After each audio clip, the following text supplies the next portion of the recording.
From Hollywood, California, the Lux Radio Theater presents Marion Davies and Brian Aherne in Peg of My Heart.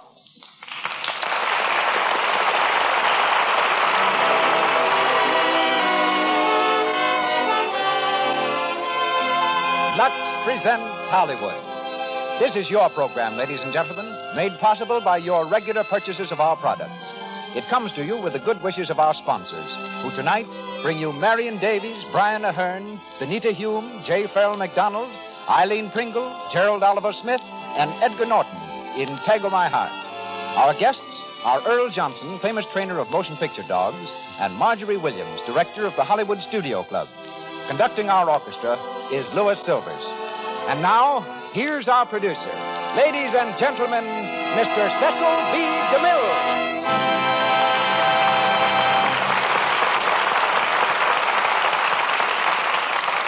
Greetings from Hollywood, ladies and gentlemen. Marion Davies has given Hollywood two things for which the town may be thankful. A good fellowship, which has inspired so much loyalty, and a great white landmark on the ocean front, her home at Santa Monica Beach. A quiet little gathering there may mean from 30 to 1,000 guests, and may include princes, giants of business, statesmen, and the nation's leading socialites, all being quite themselves under the spell of their charming and unassuming hostess. I've seen prominent ambassadors play ping pong in the cellar, and a world-renowned scientist romping with Marion's 4 dachshunds. She's forbidden me to mention that she's active in a number of charities, so just pretend I didn't mention it. Aside from that, she grows hundreds of flowers and engages in the business affairs of Cosmopolitan Studios. Tonight, she plays a role in which she always excels.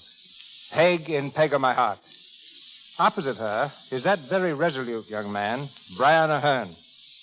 For years, Brian struggled against becoming a star. It all began when, at the age of 3, his mother practically thrust him on the stage. Brian showed his displeasure by howling throughout the entire performance. Still a rebel, he was enrolled in a London dramatic school at 10. His fellow students included an upperclassman, whom he recalls as a brash youngster with large ears and an assertive ambition. Once when Brian sent his autograph book to Reginald Owen, he found upon its return that the boy with the big ears had intruded his own signature. The uninvited autograph read, Noel Coward. Currently starred in The Great Garrick, you hear Brian on this stage as Sir Gerald Markham. Benita Hume comes to us as Ethel, J. Farrell McDonald as Patrick Seamus O'Connell, Eileen Pringle as Mrs. Chichester, Gerald Oliver Smith as Alaric, and Edgar Norton of the original stage cast as Jarvis. In the Lux Radio Theater production, Peg of My Heart, starring Marion Davies and Brian Aherne.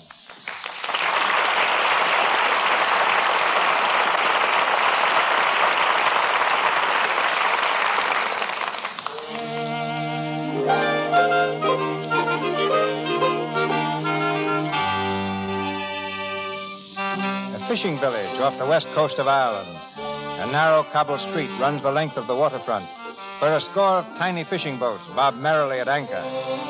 One of these bears the painted legend, Peg of My Heart. On its slippery deck, Patrick Seamus O'Connell empties the day's catch into baskets. His daughter, Peg, in boy's clothing, lends a willing hand, tossing the baskets into a donkey cart. Sure, and the cart is piled full, Father. It'll hold one more, I'm thinking. Here you be. Oh, sure, and there was a grand catch we had today, wasn't it, Father? I've seen more fishes in my lifetime. Go along with you now and be taking them up to the icing station and then go home and get supper. Sure, Father. Now, where's Michael? Michael, me lad. Here, boy. Oh, so there you are. Up on the cart with you now. Go on, up you go, and mind, don't step on the fish. Goodbye, Father. Is it long you'll be? No longer than it takes the nets to dry. Your supper'll be waiting then. Get up, sweetheart, get up. There's a light in your eyes, sweetheart, darling. Boy, I say boy. Whoa. Is it me you're talking to, mister? Yes, I'm... Oh, who is it then that you're calling boy? Oh, I'm so sorry. I thought, excuse me. Sure, and there's no harm done. Be like it with me past that caused the mistake. Yes, I imagine so. And what can I be doing for you? Well, I've just come from London. I'm looking for a Mr. O'Connell, Patrick Seamus O'Connell. Are you now? Well, that'll be him down there on the deck of the Peg of Me Heart. Oh, well, thank you. Oh, no trouble at all, lad. Get up, sweetheart. Get on with you. Get on there.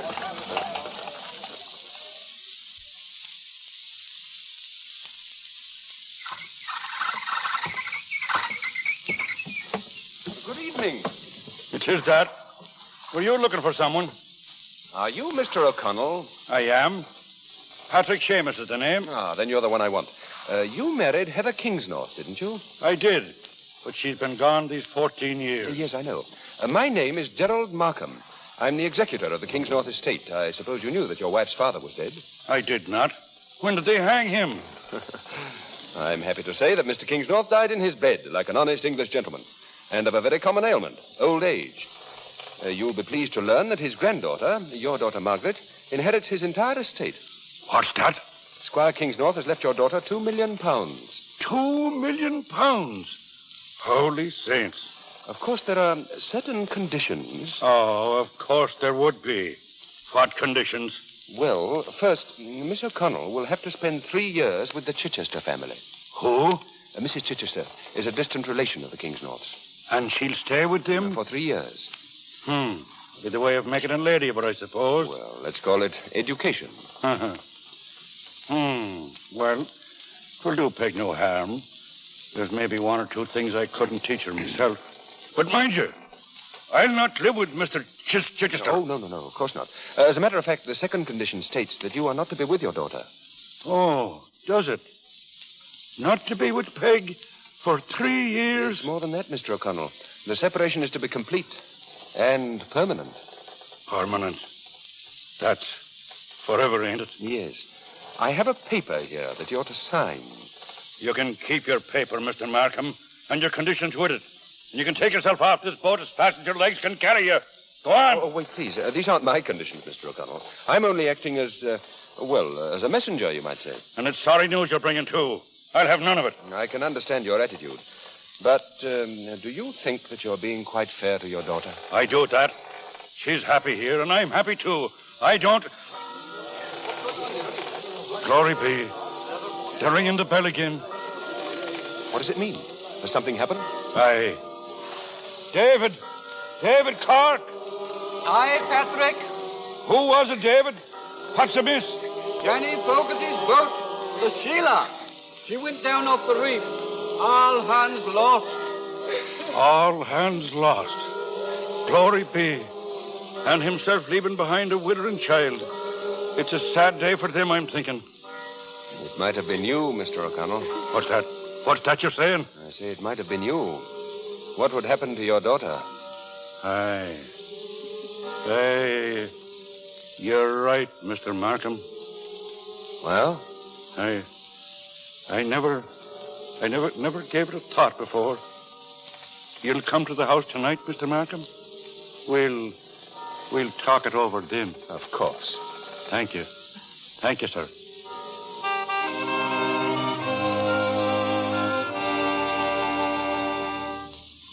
Sit down now, Father. Father. Your supper be as cold as a clam. I'm sorry, Peg. I was thinking. Is there something on your mind, Father? You've been acting mighty strange, you have. Oh, 'tis nothing much. I was only thinking that it's mighty little pleasure you have in this life, Gerald. Me? Oh, what do you mean? Well, living this kind of a life with an old man. You must be getting tired of me. Tired of you? What talk have you? I'd not change ye for £1 million.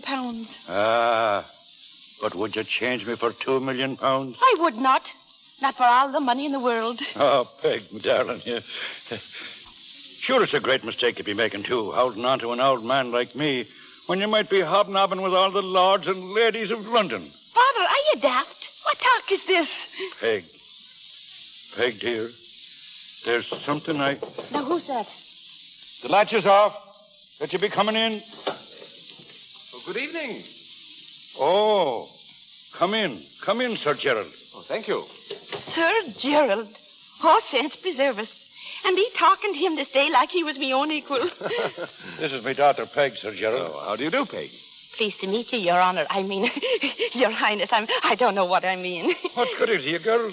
Well, it's a great honor to meet a Sir Gerald, sir. Oh, not really. There are baronets all over in England, thicker than plums in a pudding. We never had a plum pudding, Your Highness. That's true enough. But you will now, Peg. Sit down, Sir Gerald. Thank you. Father, what is it? You're an heiress, Peg. Oh, what? an heiress. Squire Kingsnorth has died, he has. And he left you all the money you want. And everything that goes with it. £2 million, to be exact. £2 million? Think of that now. And it's all yours to spend as you want. Then I'll be getting you the red flannels that they've been in against your cart the next winter. And I'll buy a brass collar for Michael with his name written on it. And a dress for myself. Maybe 2 dresses. And some new boots to go fishing in. You'll not be going fishing. It's in England you'll be living. England, is it? And when do we go? Immediate. You must be getting about your packing, Peggy. It's be the morning train you're leaving. Oh, glory be. Then yourself had best be packing, too. Never mind about me. I'm not going with you. Not going? Then I'm not going either. I'm not going with you just now. Why not?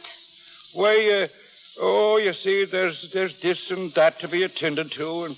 Well, when will you come? It'll not be so long. But when? Well, soon. All right. But you'll be coming, or I'll be coming back, and that's flat. Go on now and attend to your packing. Will you be staying, Your Honor? Just for a moment. I'll see you the first thing in the morning. Good night, then. And thank you, Your Honor. You're not being fair to her, Mr. O'Connell. Do you think she'd go if she thought she'd never be seeing me? It's the only way. What are you going to do? I'll write her I've been delayed. And then what? I'll write her again. And after that? Oh, I'll write her I'm dead. That is, I'll have somebody write her I'm dead. That's hardly a solution. It's worse than telling her now. But even if she would go, which she wouldn't, could break both our hearts. The parting. It's breaking yours now. Well, I'm much older, and I'm used to it.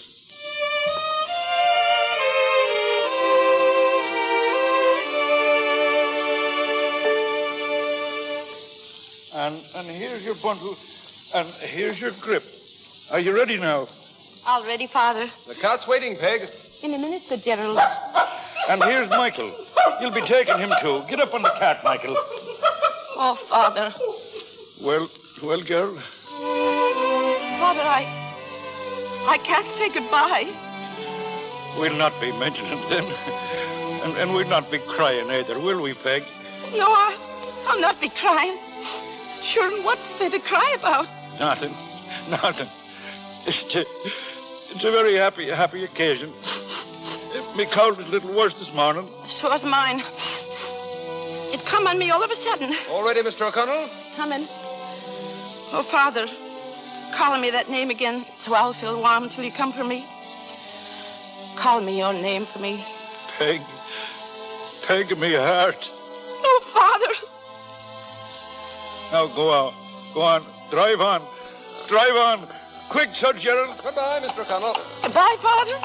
Goodbye, Peg. Goodbye. Goodbye, Father.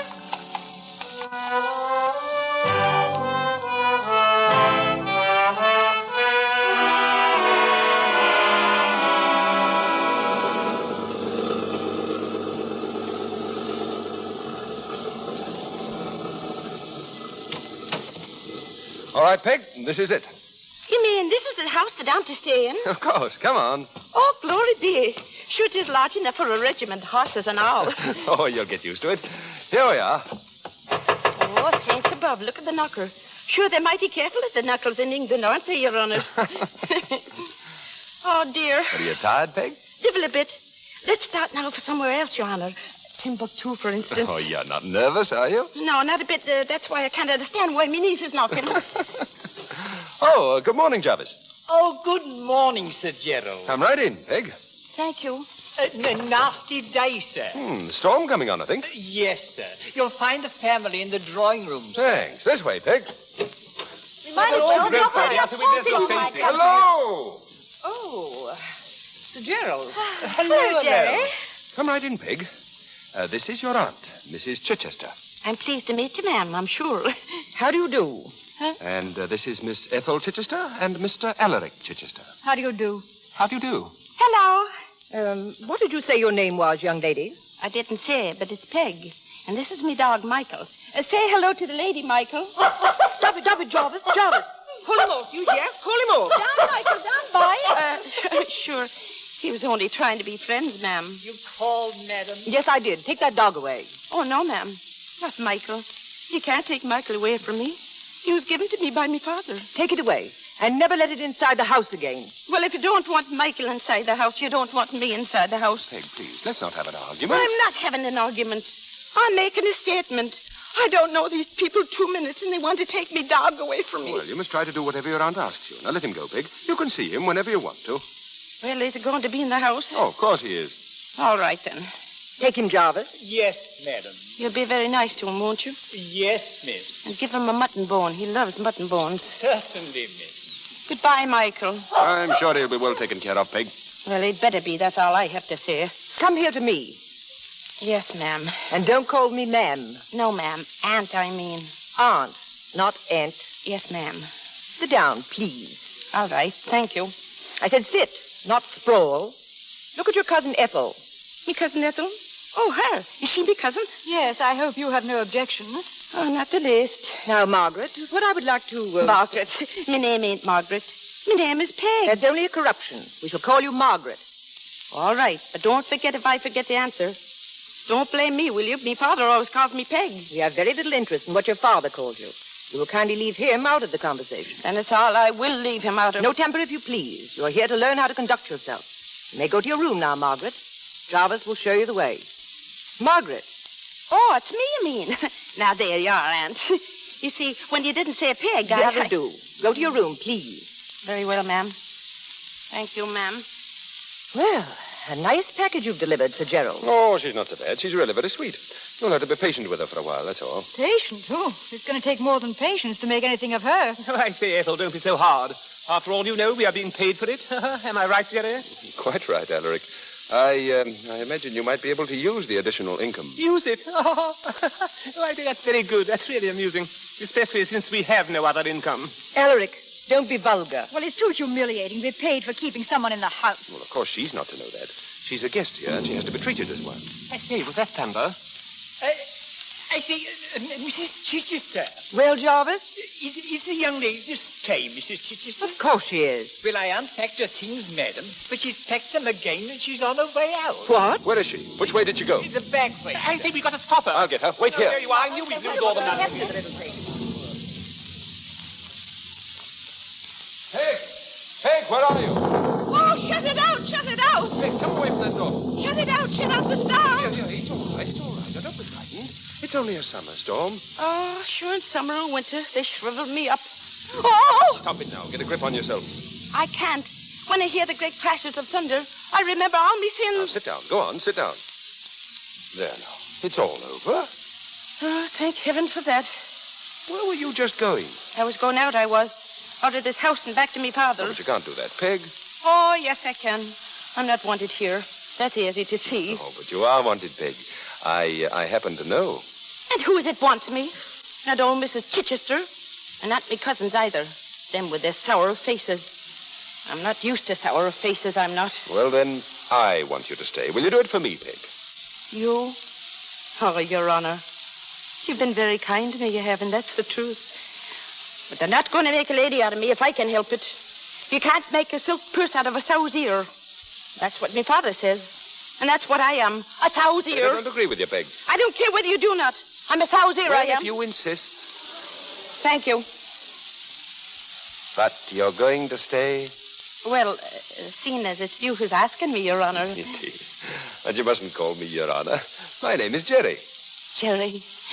Do you want me to call you Jerry? Well, why not? We're friends, aren't we? Oh, yes, but we're not as good friends as all that. Well, we will be soon. You're very sure? I'll stake my life on it. Would you now?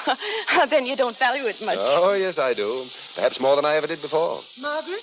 Margaret? Oh, glory be, it's herself. I see. Here she is, Mater.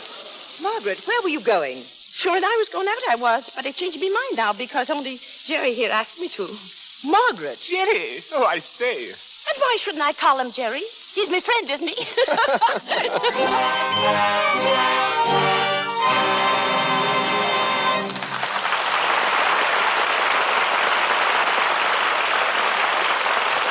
You have just heard Act One of Peg of My Heart. In just a few moments, we will continue with Act Two of our play, starring Marion Davies and Brian Aherne. But now it's intermission time in the Lux Radio Theater. While we're waiting for Act Two, we want you to go with us to an attractive home in Westwood. There we meet an important Hollywood lady, one of our few women executives. She's settling down for a visit with her sister, just arrived from the East for a month's stay. Now, Lou, tell me all about it. How does it feel to be a married woman? Oh, just wonderful, sis. Harry's an angel. You'll love him. Will I? Oh, yes, he's the most perfect husband. Praises your biscuit. Mends broken chairs. Tends the furnace, I suppose. Does he wash dishes, too? Oh, certainly not. I'm the chief cook and dishwasher in our house. Well, your hands don't show it. I'll say that. Of course they don't, sis. I'm very particular about the way I wash dishes. I never use anything but Lux Flakes. I've heard so much about Lux around the studio, but I don't know much about dishwashing. Is it so wonderful for that, too? It is wonderful, sis. Well, I've been washing dishes for months, and my hands haven't once felt the teeniest bit rough or chapped. They say Lux hasn't any of the harmful alkali that some soaps have. That's why it doesn't dry your skin. Your hands really are nice, Lou. Nice enough to kiss. And tell me, honest now, doesn't Harry... Yes, he does, silly, and I hope he'll always want to. And now, let's go back to our play. Mr. DeMille sets the scene for us. We continue with Peg o' My Heart, starring Marion Davies and Brian Aherne with Benita Hume.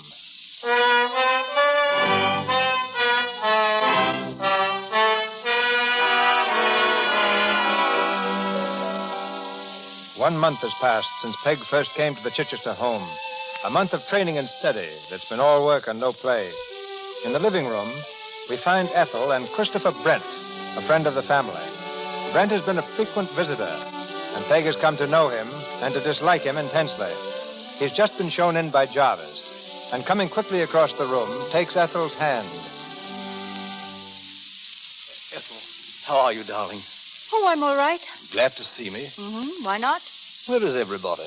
Mother's lying down and Alaric's around someplace. And your little Irish cousin? Oh, my little Irish cousin. You seem very interested in her. Child amuses me. Are you sure that's all? Oh, Ethel, please. I refuse to be drawn into an argument about anything so ridiculous. I'm sorry, Chris. It's just nerves. Things have been rather trying this past month. Yes, for me, too. Ethel, I'm at the crossroads. What do you mean? And it's the end between me and my wife. We quarreled again last night. About you. Oh, how interesting. She's heard some talk about us. She put the worst construction on it naturally. And what do you intend doing? Separate, of course. She won't give me a divorce. But I'm leaving for France tonight. Alone? Yes, unless someone goes with me. Oh, naturally. Ethel, if my wife does set me free, will you marry me? I don't know, Chris. I want you, Ethel. I need you. Until you grow tired of me, as you're tired of your wife? I'll never grow tired of you. I love you, Ethel. You know that, don't you? Don't, Chris. Why not? No, please. Darling, Hello. Oh. Oh, don't mind me. I was told to come down here and study. And was it absolutely necessary to choose this room? Well, it's as good as any other, I guess. But I won't be in your way. I'll just sit off in the corner, and you'll never even know I'm there. Chris. Oh, it's quite all right. I was just about to leave anyway. Oh, were you? Well, I hope you're not leaving on my account, but goodbye, Mr. Brent.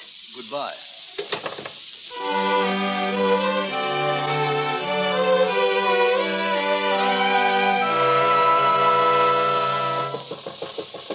Who is it? May I come in?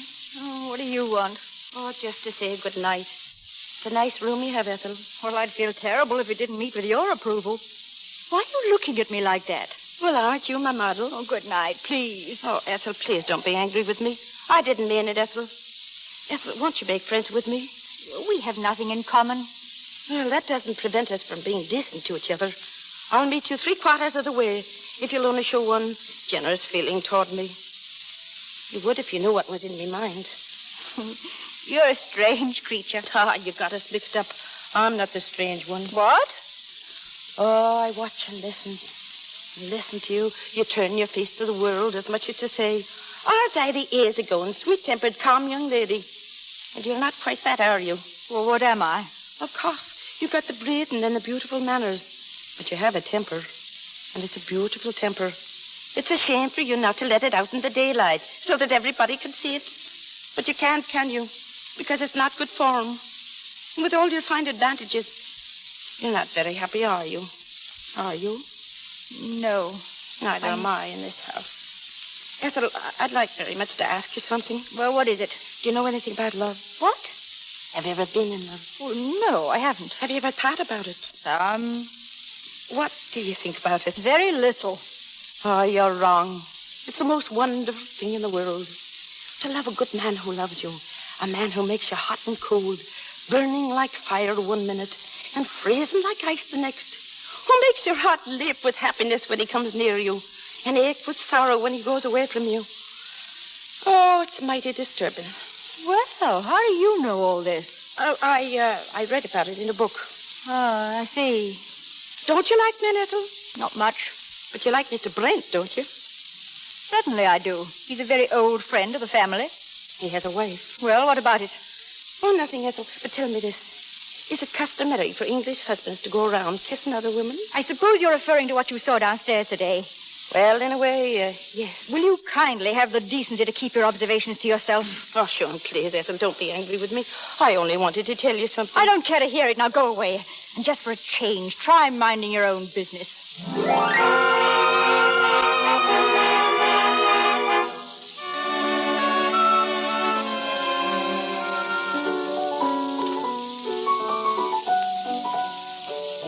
Find Miss Peg in the drawing room, sir. Oh, thank you. Jerry, is it you? Oh, hello, Peg. Hello. Sit down, Jerry. Oh, can't stay. Just dropped in to ask you something. Yes? Well, there's a dance tonight at the country club. Would you like to go? Would I like? Oh, indeed I would. Good. We'll have to ask your aunt, of course. Would we? Oh, but she'll never let me, Jerry. Oh. She won't, I know. Oh, don't let's take any chances. Let's go to the dance tonight, and I'll ask her tomorrow morning. Peg, but that's not fair. I know, but it's a dance. And if you think I'm going to let it get by me, you're very much mistaken. When the lights are all out and they're all asleep, I'll creep down the stairs and meet you at the foot of the path. And if it goes against your tender conscience to take me, I'll take you. That's how we'll settle that. But there may not be any occasion to do any such thing. Your aunt may be delighted. Delighted? Sure. She doesn't know the meaning of the word. Well, why shouldn't she let you go? After all, I'm an old friend of the family. And, well, we're good friends, too. Aren't we, Peg? I guess we are, Jerry. Did you ever hear what Tom Moore wrote about friendship? No. Would you like to hear what Tom Moore wrote about friendship? I'd love to. All right. There's a tune that goes with it, but I won't sing the words. Why not? Well, it wouldn't be fair to Tom Moore. It's about a girl, that is, who built a shrine, and she thought that the best thing in the world to put in it was an image of friendship.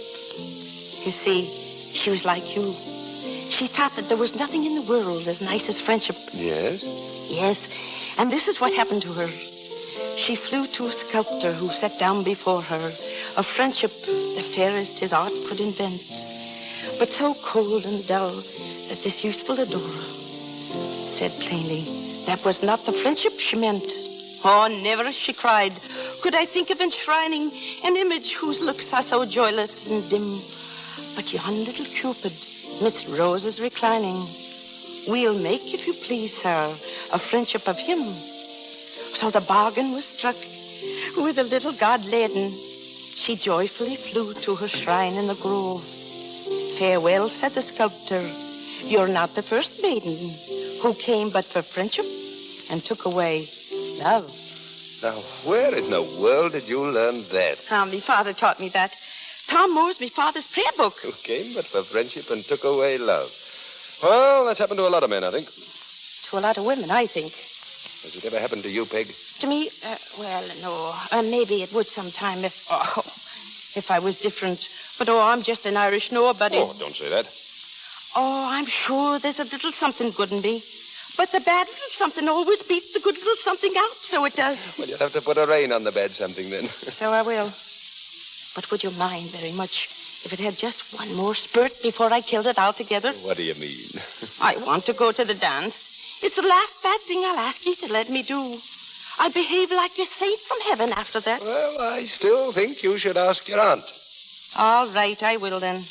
But yes or no, I'm going to that dance.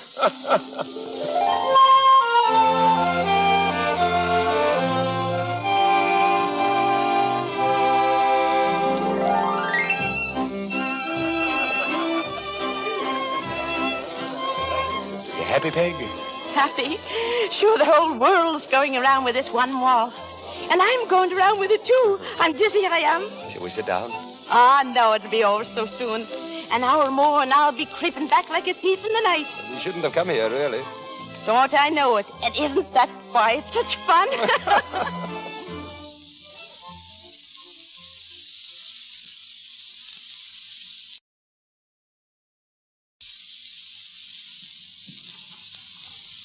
Well, here we are. Oh, yes, here we are.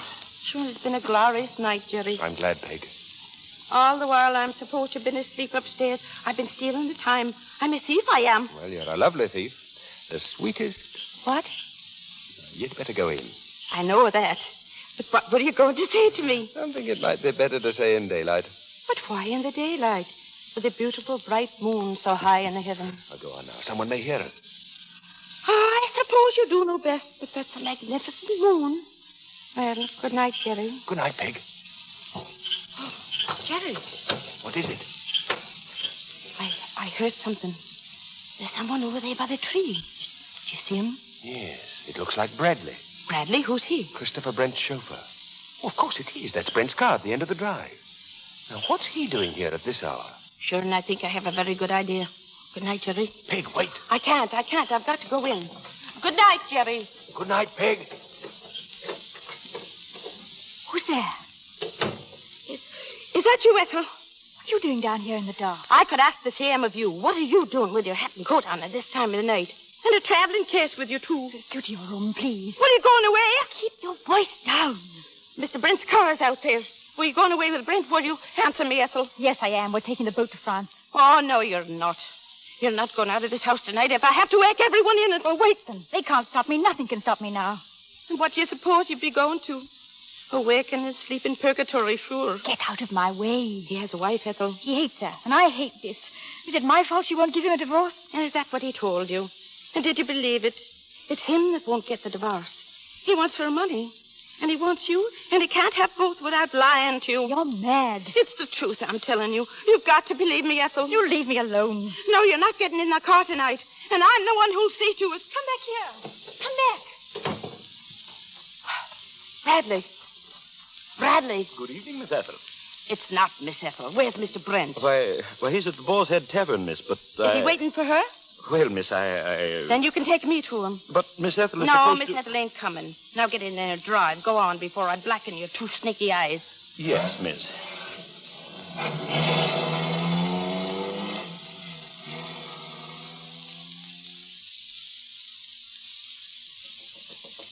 Who is it?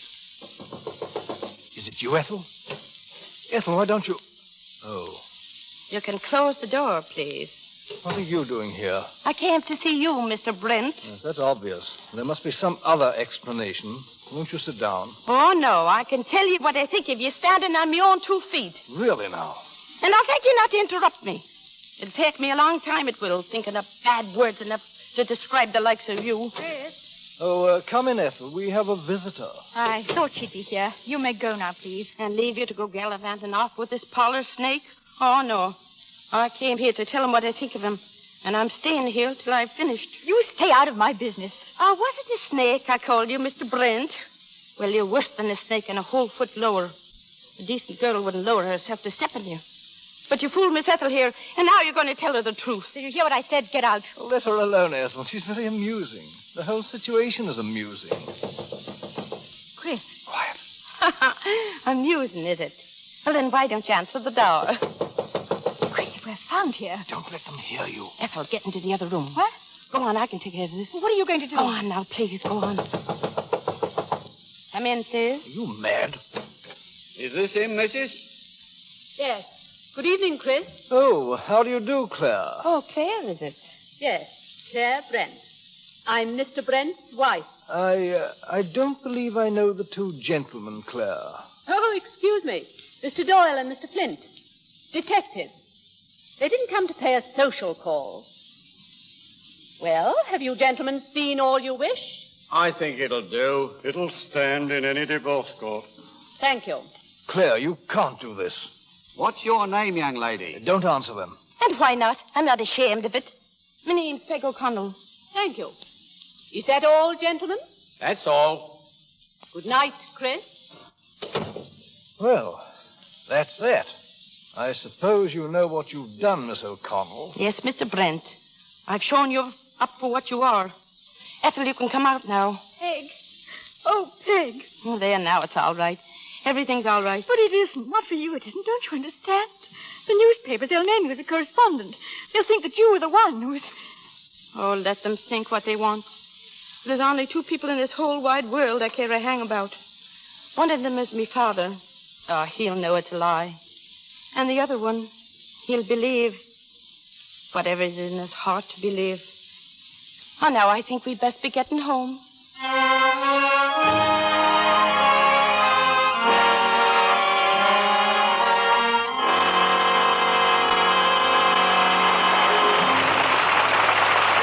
We pause for station identification. This is the Columbia Broadcasting System.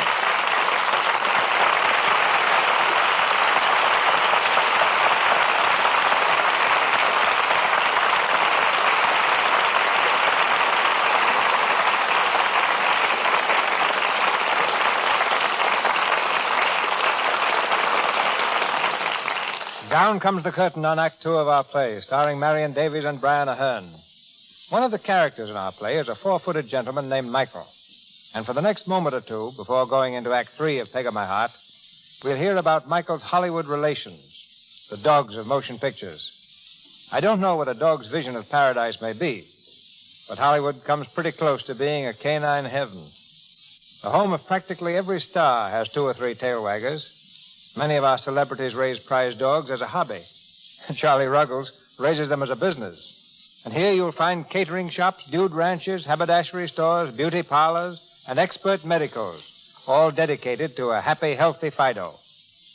Our guest, Earl Johnson, has trained motion picture dogs for many years, including Flush, whom you saw in the Barretts of Wimple Street.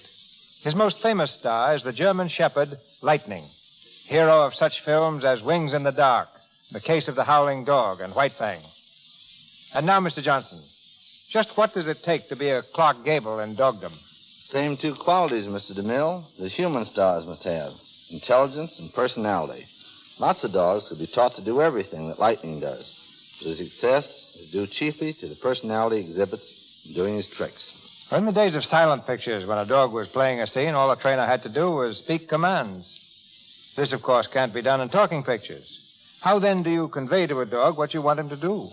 Well, before a scene is shot, the dog is rehearsed, just like any other member of the cast. But naturally, when the scene is being played, the dog can't understand the dialogue, so he must get his direction from the trainer. The trainer stands near the camera and tells the dog exactly what to do through certain simple movements of his hands. But does Lightning know when he's acting and when he isn't? Yes. He'll attack a man and rip his clothing to shreds and perform with all the viciousness of a wolf. As soon as the scene is finished, he'll run up to the same man, wag his tail, and lick his hands like a puppy. And he'll never let his teeth so much as scratch the skin of the man he's attacking. All that, of course, being the result of careful training. A dog's career in motion pictures is much the same as a man's. If he's to get an important part, he must pass a screen test. I tested 11 dogs before I found Lantloper, the Cairn Terrier who performs in The Buccaneer. He even walked the plank for me. Yes, famous dogs like that have their own dressing rooms, their own doubles and stand-ins, and receive hundreds of fan letters. Lightning's stand-in is his own son, Lightning Jr., who's learning the picture business in that manner. And if a dog has a feature part in a film, he's hired like any other important player through the casting office. If he's an extra, so to speak, he's hired through the property department. What can you tell us about Lightning's rival for screen popularity, the wire-haired terrier, Mr. Astor, who appears with William Powell and Myrna Loy in the Thin Man pictures?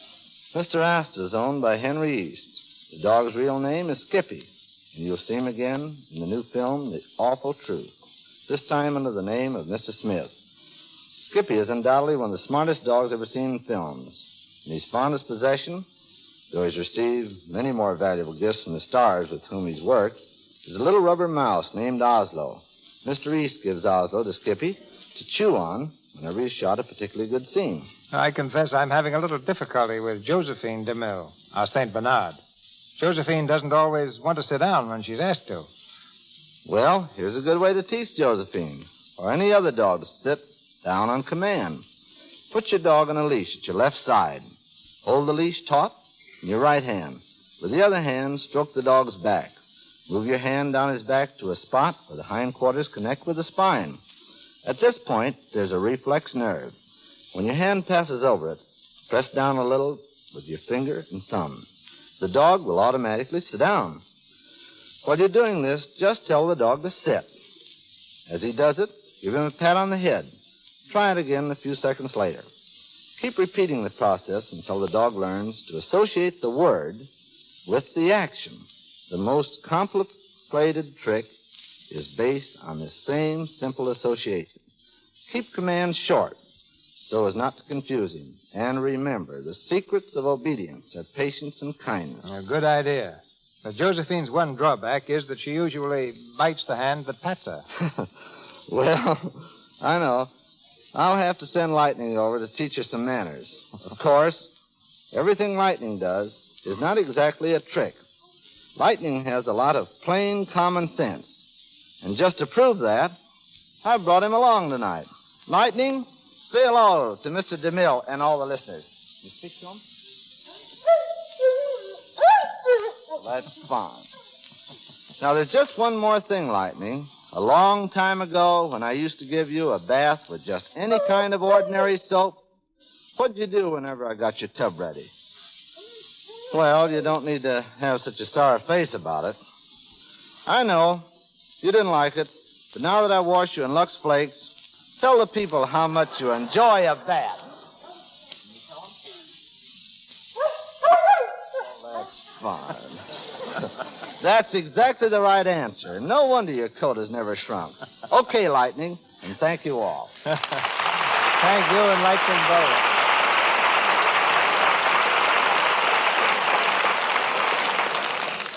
Once again, Marion Davies, Brian Aherne, and Benita Hume in Peg o' My Heart.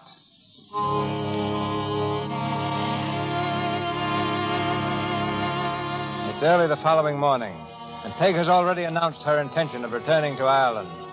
Her aunt, knowing nothing of the events of last night, realizes that if Peg leaves, the Chichester family will lose the money they receive for her training. In a desperate attempt to keep Peg in the house, she's persuaded Alaric to make a proposal of marriage to her. Alaric, the family martyr, knocks nervously at Peg's door. Oh, I say, Margaret. Come in. Hello. What is it, Alaric? Here, Micah, stop that. Yes, I'm afraid that dog still doesn't like me. Oh, he's all right. He's smart, too. I say, Margaret, you're not really going to leave us, are you? I am that. And if you'd excuse me, I think I'll go on with me packing. I say, why? Why? Have you seen them on in papers, Alaric? No. Can I get them for you? Oh, no, Alaric. I know what's in them. I say, Peg, there's something I want to tell you. Do you know, I've grown really awfully fond of you. He nearly choked you, didn't it? And when did you find that out? That you were fond of me? Just now, when the thought struck me that perhaps you really meant to leave us. The idea bruises me. What does it now? Positively bruises. You'll get over that. No, I don't think I shall. Do you know, I'm going to do something I've never done before in my life. Something useful? What? Certainly not. I'm going to ask a very charming young lady to marry me. What do you think of that now? And who do you think it is? I don't know. Guess. I couldn't guess who'd marry you, Alaric. It's you. Me? Oh, pardon. Then it's all right. It's the most wonderful thing I've ever heard in my life. What? Oh, yes, of course, good. Fine, splendid. Yes, of course, there are one or two little things to be settled first. Only one or two? Oh, just little things. In the first place, I must insist on a little obedience. And no Michael. Oh, I couldn't have Michael? No. I'm very firm about that. You're very firm about it, yes. What could you offer me in his place? What could I offer you in the place of... Why, myself, of course. Thanks. I'll keep me dog. Oh, come, I say, you don't really mean that. You don't actually mean that you're refusing me. Could I make it any plainer? I'm refusing you, Alice. Really? Really. Positively? Positively. Oh, I say thanks very much. Goodbye, old girl. What? And thanks again. I can't tell you how much I appreciate it. Cheerio. Ellery, Everett, come here. Oh, Meta, I asked her, and she refused me. Absolutely and positively refused me. I hope you realize how lucky you are. Oh, Mother, please. Oh, I do. But I say, you were the one who put me up to it. Look at this. In the paper. Mrs. Christopher Brent to sue for divorce. Name's Margaret O'Connor. Co-respondent. I say they can't meet Peg. Oh, yes, they can. She was with him last night. Everybody's talking about her, even the servants in the kitchen. It's too bad they can't mind their own business. Ethel, are you preparing to defend her? You who... What is a Jarvis? Mr. Gerald, madam. Good morning.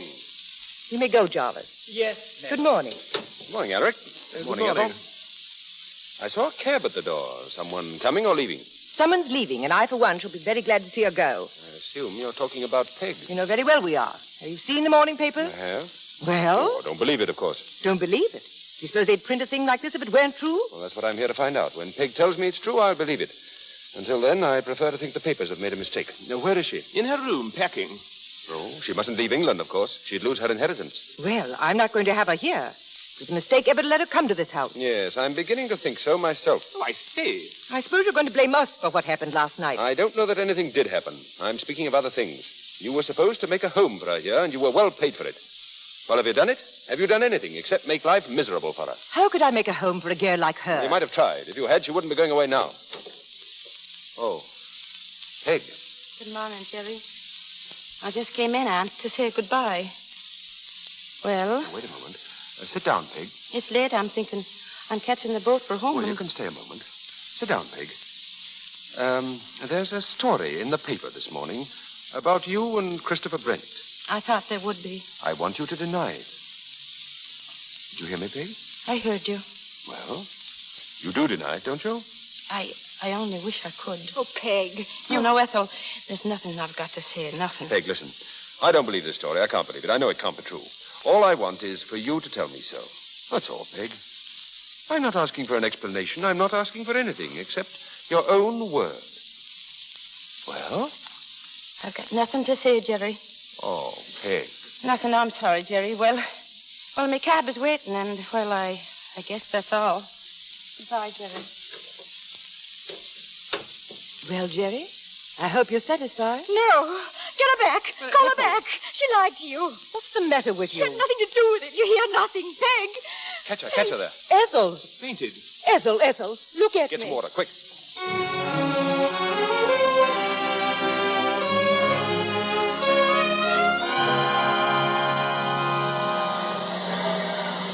Passengers this way. Show your tickets, please. Will you let me through, please? No more visitors, miss. But I'm not a visitor. I've got a ticket for the boat I have. May I have a seat, please?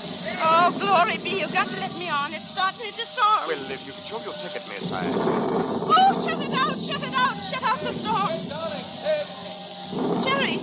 Oh, it's you, Jerry. Oh, darling, I want to tell you. Oh, Jerry. Hold me, Jerry. Hold me. It's all right, Peg. It's all right. It's over now. Oh, Jerry. Sure. And I thought it was a punishment for all my sins that time. For lying about Chris Brent? Oh, Jerry, I was hoping that you'd know the truth of it. You're not angry with me? Oh, I couldn't be angry with you. I love you, Peg. Jerry! What? Did you hear what you said? I think so. Did you mean what you said? I'm sure of it. Oh, Jerry, hold me. I think I feel another storm coming on.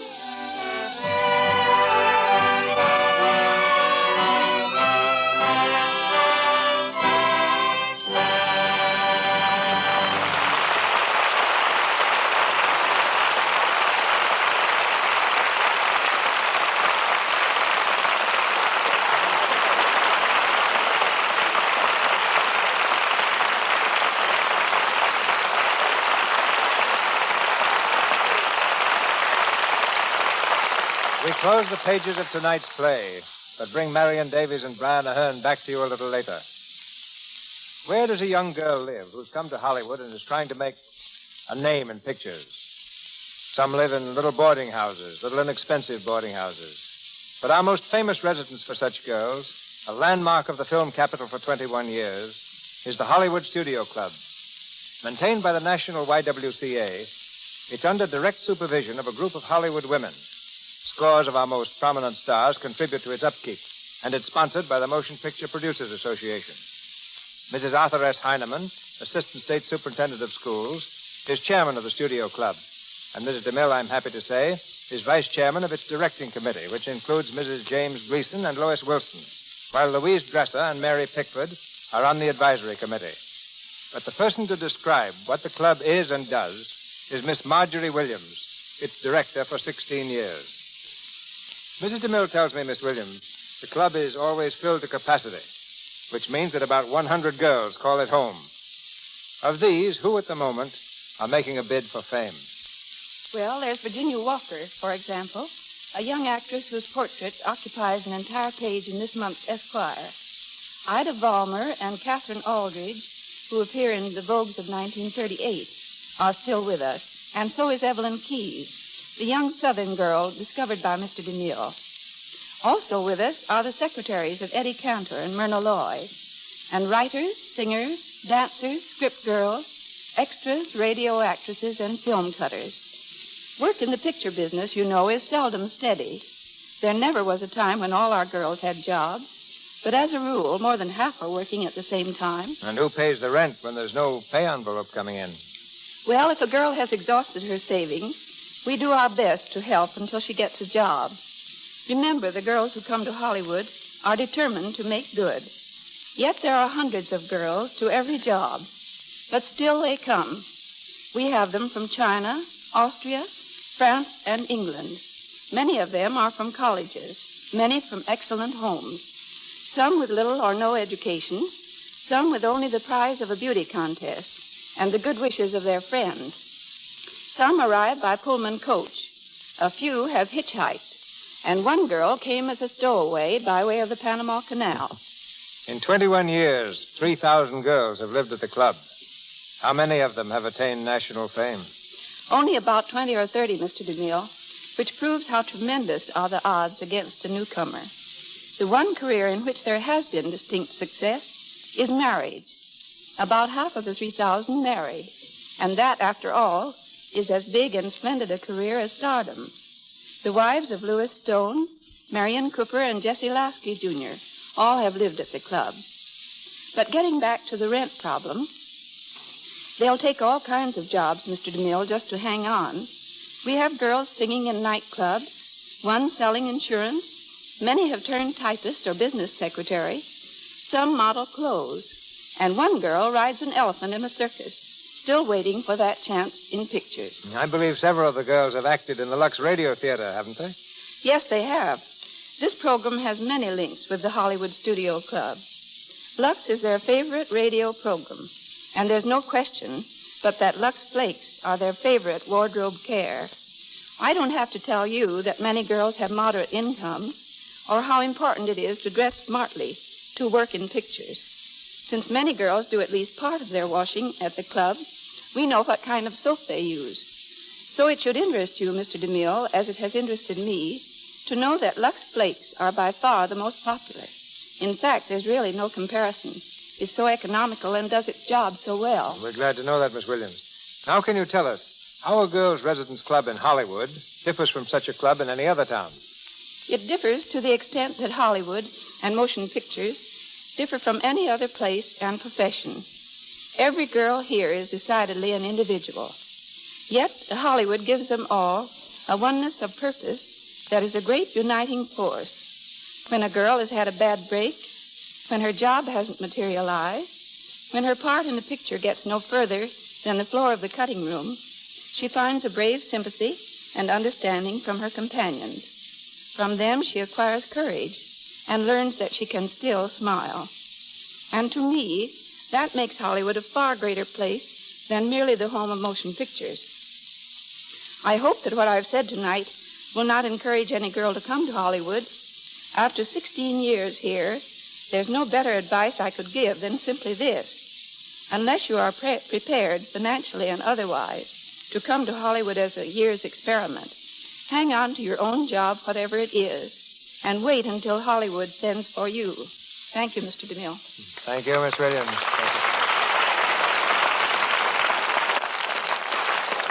One of the traditions of the Lux Radio Theater is observed at this time, when you meet our stars out of character. A tradition that's never more pleasant than when the stars happen to be Marion Davies and Brian Aherne.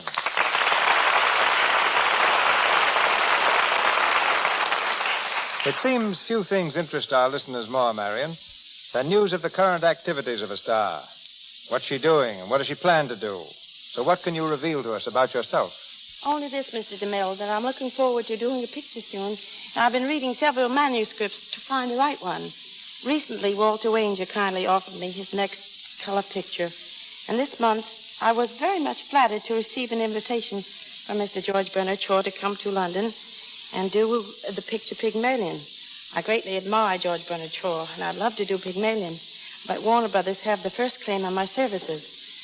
Moreover, I used to like the idea of making 2 or 3 pictures a year, but now I think that you, Mr. DeMille, have the right idea.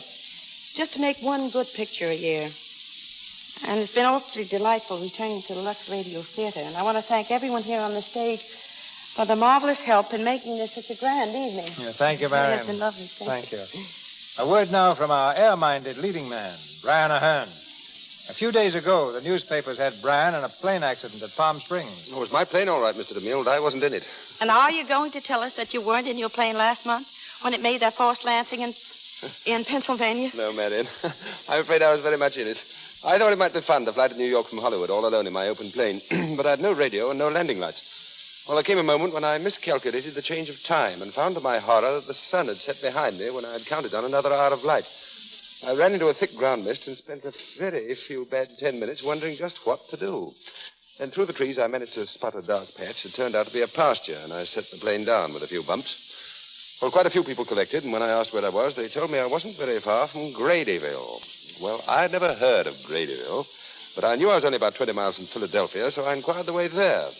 The name seemed to stump them all for a while, until finally one bright-minded individual said he guessed that Philadelphia must be somewhere t'other side of Gradyville. And with such specific directions, I found it next morning and was safely in Newark Airport an hour later. Were you flying to New York to settle details for another stage play this winter? At the time, yes, Mr. DeMille, but I'm working on the Hal Roach picture Merrily We Live at the moment, and it seems to look as though I might not make it. But I'm learning the art of blind flying, and that's almost exciting enough to compensate for no play this year. Till next time, then, thanks and good night. Good night, Mr. DeMille. Good night, Miss Davies. Good night, Mr. Aherne. Thank you, Miss Davies and Mr. Aherne. Ladies and gentlemen, this is your announcer, Melville Ruick. There's another outstanding show awaiting you next Monday night, and Mr. DeMille tells you about it in just a moment. Assisting our stars tonight were Edward Broadley as David, Eric Snowden as Christopher Brent, Doris Lloyd as Mrs. Brent, Michael Fitzmaurice as Port Officer, Wallace Roberts as Flint, Lou Merrill as Bradley, Frank Nelson as a guard, and Ingvord Tillish and Doris Luray as Irishwomen. Louis Silvers appeared through courtesy of 20th Century Fox Studios, where he was in charge of music for the new film Second Honeymoon, and Mr. McDonald through courtesy of Columbia Studios. Now, just before Mr. DeMille returns, we want to remind you that this is the time to help the 1937 drive to fight tuberculosis. Help make the world safer. Purchase your supply of anti-tuberculosis Christmas seals now. Use them on all your Christmas mail. Show that you're helping fight the dread disease, too. Buy seals for Christmas, and you buy health for the new year. And now, Mr. DeMille. Around our microphone next Monday night will be grouped several of Hollywood's most popular performers, playing a drama that triumphed on Broadway and became one of Samuel Goldwyn's most successful motion pictures. It was applauded the world over under the title of These Three, a powerful and original drama with a splendid romantic feeling. It stars Barbara Stanwyck, Errol Flynn, Mary Astor, Constance Collier, Alma Kruger, and Marcia May Jones.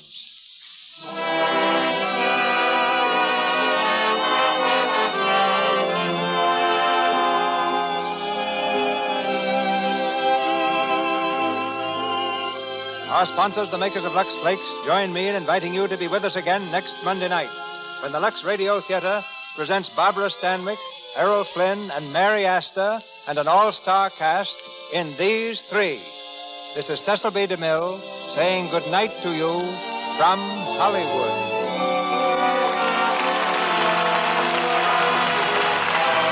This is the Columbia Broadcasting System.